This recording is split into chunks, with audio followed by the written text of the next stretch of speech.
sebelum kita lanjut ke berita terlengkapnya, alangkah mulianya bagi kalian untuk tekan tombol like, dan yang belum subscribe, tolong subscribe channel ini. Jadi langganan Timnas Indonesia, Witan Sulaiman terpinggirkan di Bayangkara Football Club, berpengaruh pada kondisi nalurinya.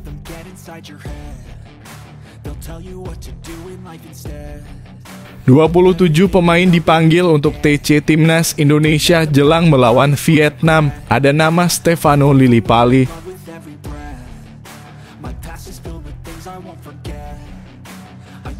kalahkan Vietnam, ranking FIFA Timnas Indonesia bisa meroket langsung, berpeluang pecundangi peringkat Malaysia dan Filipina pada April 2024.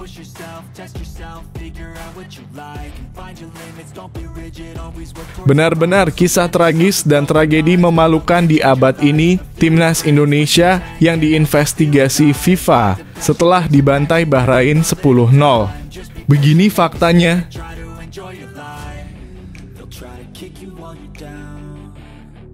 Alhamdulillah, proses naturalisasi Cirus Margono hampir rampung. Saya tak sabar bela Indonesia.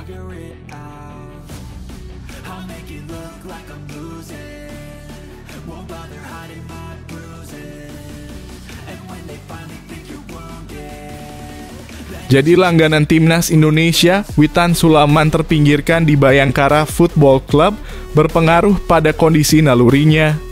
Winger Bayangkara Football Club, Witan Sulaiman, berharap mendapatkan banyak menit bermain di klub.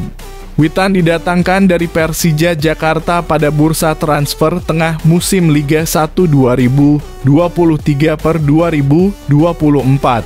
Bersama Macan Kemayoran dia mendapatkan tempat utama dan sering jadi andalan. Menariknya, dia justru tidak jadi pilihan utama bagi Bayangkara Football Club musim ini. Dari 5 pertandingan, hanya 3 pertandingan Witan bermain di atas 50 menit. Menurut Witan Sulaiman, kondisi saat cukup membingungkan. Dia datang ke Bayangkara Football Club untuk memberikan kontribusi di dalam tim. Namun, justru dia hanya mendapatkan menit bermain minim. Kenapa saya hanya bermain 45 menit dari 2 laga dalam kurung lawan PSS Sleman dan Borneo Football Club? Mungkin itu strategi pelatih dan saya sebagai pemain hanya bisa respect pada keputusannya. Meski tidak jadi andalan di klub, Shin Tae-yong terus mengandalkan Witan Sulaiman di Timnas Indonesia. Nama Witan tidak pernah absen sejak tahun 2022 lalu. Dari saya pribadi, saya berharap saya dapat menit bermain lebih banyak agar saya bisa lebih berkontribusi untuk tim.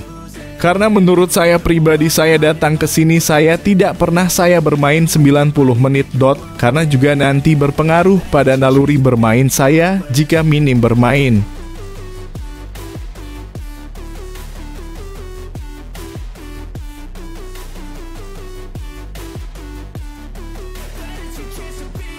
"27 pemain dipanggil untuk TC Timnas Indonesia jelang melawan Vietnam. Ada nama Stefano Lillipali. Sebanyak 27 pemain dipanggil untuk mengikuti pemusatan latihan dalam kurung TC Timnas Indonesia yang mulai digelar pada Minggu dalam kurung 17 Maret 2024. TC Timnas Indonesia ini dilaksanakan dalam rangka menatap lanjutan Grup F kualifikasi Piala Dunia 2026 zona Asia. Berdasarkan jadwal, Timnas Indonesia akan langsung menghadapi Vietnam dalam 2 kali pertemuan pada medio Maret 2024. Di laga pertama, Timnas Indonesia menjamu Vietnam di Stadion Utama Gelora Bung Karno dalam kurung SUGBK, Kamis dalam kurung 21 Maret 2024. Skuad Garuda kemudian bertandang ke markas Vietnam Selasa dalam kurung 26 Maret 2024. Ada 27 pemain. TC 17 Maret sore datang di hotel, ucap Ketua Badan Tim Nasional dalam kurung BTN Sumarji. Dia menuturkan komposisi skuad tidak banyak perubahan seperti di Piala Asia 2023. Saat disinggung apakah dari 27 pemain itu ada nama Stefano Lillipali, Sumarji enggan menjawab secara gamblang. Saya tidak mau membacakan satu persatu, ujar anggota komite eksekutif dalam kurung Exco PSSI itu. Tunggu saja nanti 17 Maret ada atau tidak, ujar Sumarji.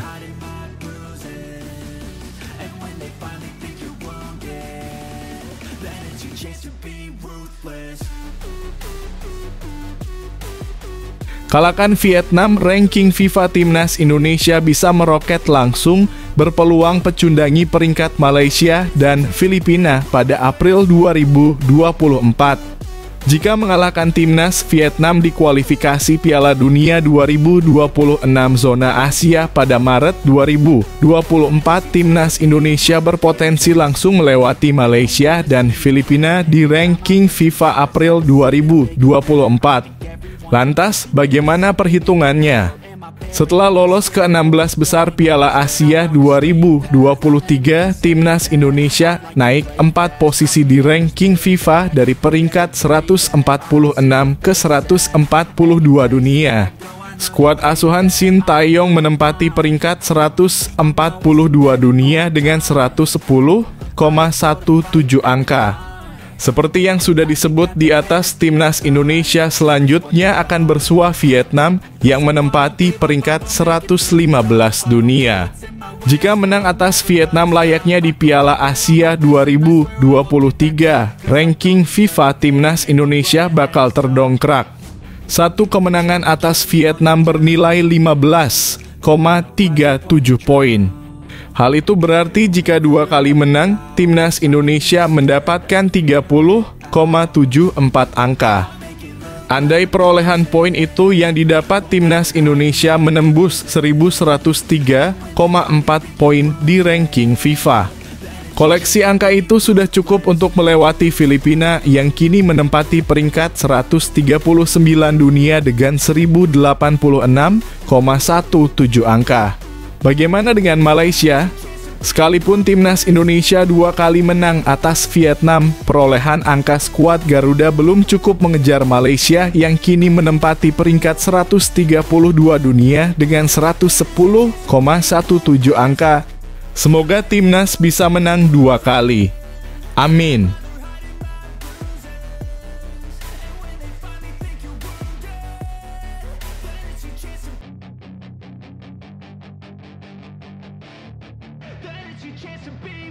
Hey kid, don't ever let them get inside your head.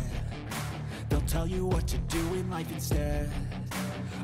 Benar-benar kisah tragis dan tragedi memalukan di abad ini, Timnas Indonesia yang diinvestigasi FIFA setelah dibantai Bahrain 10-0. Begini faktanya.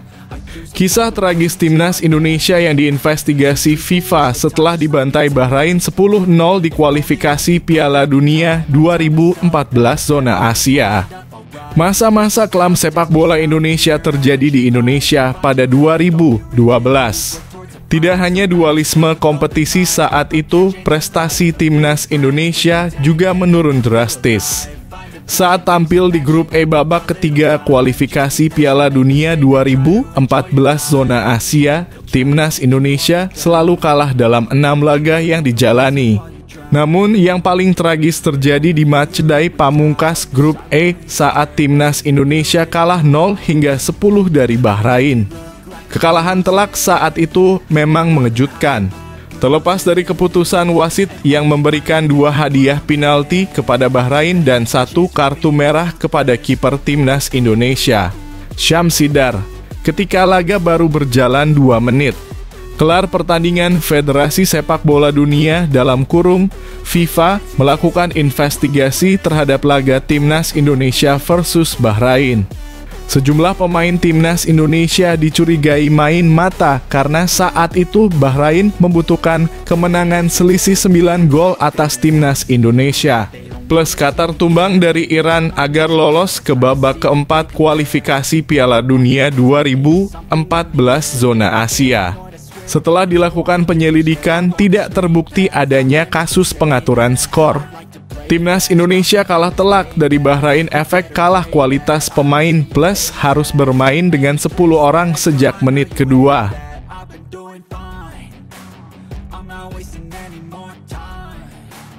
I live for the fight and the climb, and I think that the pain that's deep inside. Alhamdulillah, proses naturalisasi Cirus Margono hampir rampung. Saya tak sabar bela Indonesia. Proses naturalisasi penjaga gawang kelahiran Amerika Serikat keturunan Indonesia, Cirus Margono, hampir rampung. Cirus mengaku tidak sabar membela timnas Indonesia di masa mendatang. Timnas Indonesia akan mendapatkan penjaga gawang anyar seiring dengan proses naturalisasi Cirus Margono yang hampir selesai. Dia mengatakan tidak sabar untuk memakai sepatu bola dengan rajah bendera Indonesia. Saya tidak sabar untuk segera memakai sepatu bot ini, tulis Cirus. Saya senang mengabarkan bahwa proses naturalisasi saya hampir selesai. Sudah beberapa minggu sejak dokumen saya sampai di Sekretariat Negara dan kita sudah dekat, sambungnya. Jika merunut alur proses pindah kewarganegaraan, Cirus kini tinggal menunggu beberapa langkah lagi sebelum pengambilan sumpah di kantor wilayah Kementerian Hukum dan Kanwil Kemenkumham. Cirus berterima kasih kepada semua pihak, terutama kepada staf tenaga ahli Kemenpora, Hamdan Hamedan yang sudah banyak membantunya. Dia berharap proses naturalisasi ini berjalan lancar hingga menjadi warga negara Indonesia. Terima kasih banyak kepada Pak Hamdan Hamedan atas dukungannya setiap hari. Saya sangat menantikan saat saya bisa menerima identitas Indonesia saya lagi, insya Allah, tulis Cirus.